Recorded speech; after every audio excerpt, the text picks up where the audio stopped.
दोस्तों 7 जुलाई 2026 को इंडोनेशिया और भारत के बीच एक महत्वपूर्ण सैन्य समझौता हुआ है, जिसके द्वारा भारत इंडोनेशिया को ब्रह्मोस मिसाइल निर्यात करेगा।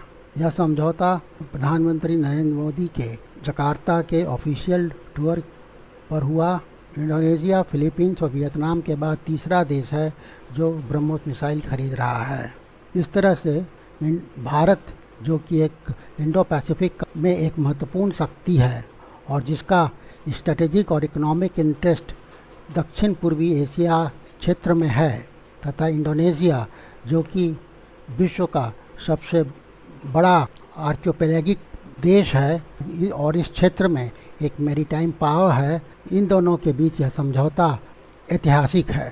दोस्तों, इंडोनेशिया अपनी सैन्य शक्ति के आधुनिकीकरण के दिशा में उसके द्वारा उठाया गया यह एक महत्वपूर्ण कदम है और इसमें भारत इंडोनेशिया का एक महत्वपूर्ण रक्षा साझेदार बनकर उभरा है। रिपोर्टों के अनुसार दोनों देशों के बीच ब्रह्मोस सुपरसोनिक क्रूज मिसाइल और Astra beyond visual range air to air missile का निर्यात इस समझौते के अंतर्गत किया जाना तय हुआ है। इससे इंडोनेशिया की एक और रक्षा क्षमता मजबूत होगी, तो वहीं दूसरी ओर भारत दक्षिण पूर्व एशिया में एक विश्वसनीय रक्षा निर्यातक के रूप में शक्ति को और मजबूत करेगा। आज के वीडियो में हम लोग जानेंगे ब्रह्मोस और अस्त्र मिसाइल क्या हैं, इंडोनेशिया इन्हें क्यों खरीदना चाहता है, भारत के लिए इन समझौतों का क्या महत्व है, इंडो पैसिफिक क्षेत्र में इनकी रणनीतिक महत्व क्या है और इस समझौते के सामने कौन सी चुनौतियां हैं। तो चलिए हम लोग वीडियो को शुरू करते हैं। मैं मनीष कुमार हूं, आप सभी का मेरे चैनल पर स्वागत है। दोस्तों, इंडोनेशिया दुनिया का सबसे बड़ा द्वीपीय देश है। यह लगभग 17,000 से अधिक द्वीपों से मिलकर बना है। ब्रह्मोस मिसाइल की इंडोनेशिया को क्यों ज़रूरत है, इसका विश्लेषण हम करेंगे। इंडोनेशिया चूँकि सबसे बड़ा आर्कियोपेलागिक देश है, तो इसे अपने द्वीपों की रक्षा सुनिश्चित करनी होती है। इसकी विशाल समुद्री सीमा है, महत्वपूर्ण समुद्री व्यापार मार्गों को सुरक्षा देनी होती है, समुद्री प्राकृतिक संसाधनों को सुरक्षित रखना होता है, एक्सक्लूसिव इकोनॉमिक जोन की सुरक्षा सुनिश्चित करनी है। इंडोनेशिया साउथ चाइना सी के बिल्कुल निकट स्थित है, जहां हाल के वर्षों में चीन की समुद्री गतिविधियां लगातार बढ़ी हैं। हालांकि इंडोनेशिया दक्षिण चीन सागर के अधिकांश क्षेत्र विवादों का प्रत्यक्ष पक्षकार नहीं है, फिर भी चीन के तटरक्षक जहाज और मछली पकड़ने वाले जहाज कई बार इंडोनेशिया के नातूना द्वीपों के आसपास के समुद्री क्षेत्र में प्रवेश करते रहे हैं। अपनी संप्रभुता की रक्षा के लिए इंडोनेशिया तेज़ी से अपनी सैन्य क्षमता बढ़ा रहा है और उसको मॉडर्नाइज कर रहा है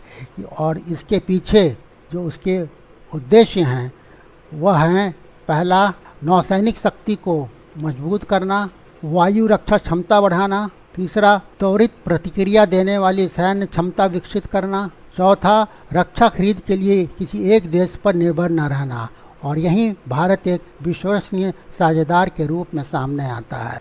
अब हम लोग यह जानेंगे कि ब्रह्मोस मिसाइल ही आखिर क्यों इसके लिए सबसे उपयुक्त है। ब्रह्मोस दुनिया की सबसे तेज परिचालन सुपरसोनिक क्रूज मिसाइलों में से एक है। इसे भारत और रूस ने संयुक्त रूप से विकसित किया है। इसकी प्रमुख विशेषताएं हैं, यह लगभग 2.1 मैक से 3 मैक की गति इसकी है। दूसरा, इसकी लक्ष्य भेदन क्षमता बिल्कुल सटीक है। तीसरा, समुद्र की सतह के बेहद निकट उड़ान भरने की इसकी क्षमता है। चौथा, दुश्मन की वायु रक्षा प्रणाली को भेदने की इसकी क्षमता उच्च है। चौथा, यह भूमि, युद्धपोत, पनडुब्बी और लड़ाकू विमान से प्रक्षेपित किया जा सकता है। इसके नवीनतम संस्करणों में इसकी मारक क्षमता और दूरी दोनों में उल्लेखनीय वृद्धि हुई है। इसकी डिस्ट्रक्शन एबिलिटी बहुत अच्छी है। यह दुश्मन के युद्धपोत को नष्ट कर सकती है, तटीय सैन्य ठिकाने को नष्ट कर सकती है, सामरिक प्रतिष्ठान को नष्ट कर सकती है और महत्वपूर्ण सैन्य जो मिलिट्री इंफ्रास्ट्रक्चर है उसको भी यह नष्ट करने की क्षमता रखती है। इंडोनेशिया जैसे विशाल समुद्री देश के लिए ब्रह्मोस उसकी तटीय सुरक्षा को अत्यंत मजबूत बना सकती है।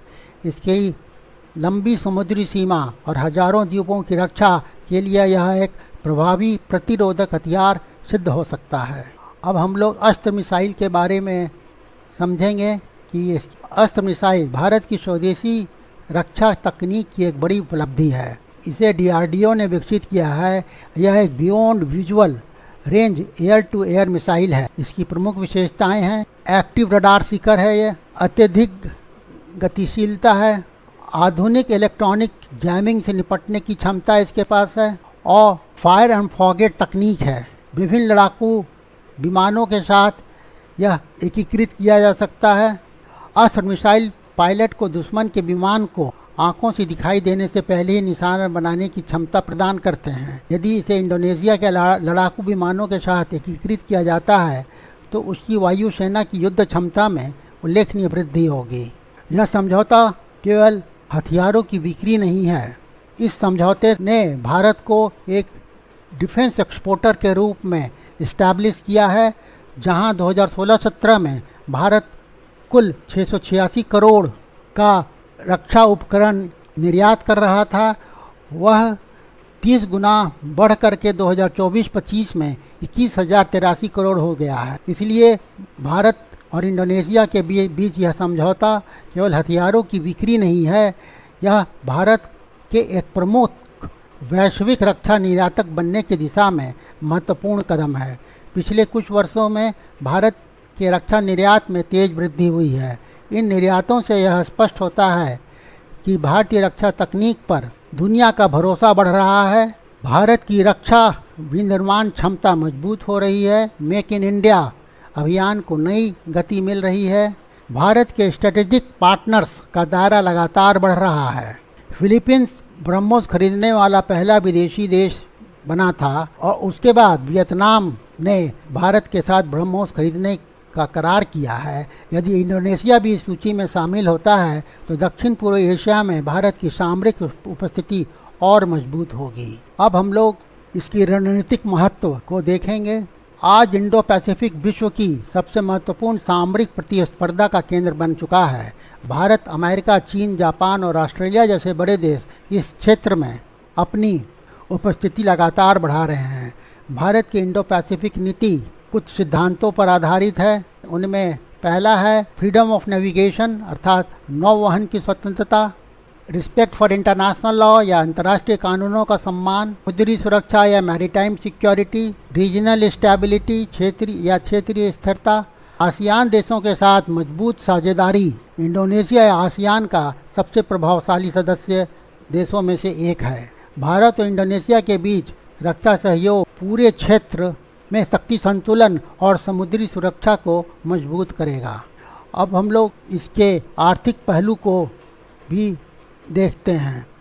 रक्षा निर्यात केवल रणनीतिक ही नहीं बल्कि आर्थिक दृष्टि से भी भारत के लिए महत्वपूर्ण है, क्योंकि इससे भारत में हाई स्किल्ड एम्प्लॉयमेंट के अवसर बढ़ेंगे, उच्च कौशल वाले रोजगार बढ़ेंगे, रक्षा उद्योग का विस्तार होगा, रिसर्च और डेवलपमेंट को इंकरेजमेंट मिलेगा, बढ़ावा मिलेगा, निजी क्षेत्र की भागीदारी बढ़ेगी, विदेशी मुद्रा की अर्निंग होगी, बड़े पैमाने पर उत्पादन होने से भारतीय सशस्त्र बलों के लिए भी लागत कम हो सकती है। अब इसके चैलेंजेस या बाधाओं के ऊपर भी हम लोग चर्चा करेंगे। इस समझौते के सामने कुछ चुनौतियां भी हैं। पहली चुनौती है तकनीकी एकीकरण, दूसरा है विभिन्न लड़ाकू प्लेटफॉर्म के साथ अनुकूलता, ट्रेनिंग भी एक बहुत बड़ी चुनौती होगी। समय पर आपूर्ति करना भी भारत के लिए एक चुनौती है, क्योंकि आवश्यक अंतर्राष्ट्रीय निर्यात स्वीकृतियाँ या एक्सपोर्ट अप्रूवल इसकी भी ज़रूरत होगी। इसके अलावा इंडोनेशिया अन्य देशों की मिसाइल प्रणालियों का भी मूल्यांकन कर सकता है। निष्कर्ष के रूप में हम लोग कह सकते हैं कि भारत और इंडोनेशिया के बीच प्रस्तावित ब्रह्मोस और अस्त्र मिसाइल समझौते केवल एक रक्षा व्यापार नहीं है, यह भारत की बढ़ती तकनीकी क्षमता, वैश्विक रणनीतिक प्रभाव और दक्षिण पूर्व एशिया के साथ मजबूत होते संबंधों का प्रतीक भी है। इंडोनेशिया के लिए यह समझौता उसकी समुद्री और वायु सुरक्षा को नई मजबूती देंगे। वहीं भारत के लिए यह एक जिम्मेदार रक्षा साझेदार और उभरते वैश्विक रक्षा निर्यातक के रूप में उसकी पहचान को और मजबूत करेगा। इस समझौते के बाद आने वाले वर्षों में इंडो पैसिफिक क्षेत्र की सुरक्षा व्यवस्था में भारत का यह योगदान एक महत्वपूर्ण मील का पत्थर साबित हो सकता है। दोस्तों, यदि आपको यह विश्लेषण उपयोगी लगा हो तो वीडियो को लाइक करें, अपने मित्रों के साथ ज़्यादा से ज़्यादा शेयर करें और भारत की विदेश नीति, रक्षा तकनीक तथा अंतर्राष्ट्रीय संबंधों से जुड़े ऐसे ही गहन विश्लेषण देखने के लिए हमारे चैनल को सब्सक्राइब करना ना भूलें। Thank you for watching. मिलते हैं नेक्स्ट वीडियो में।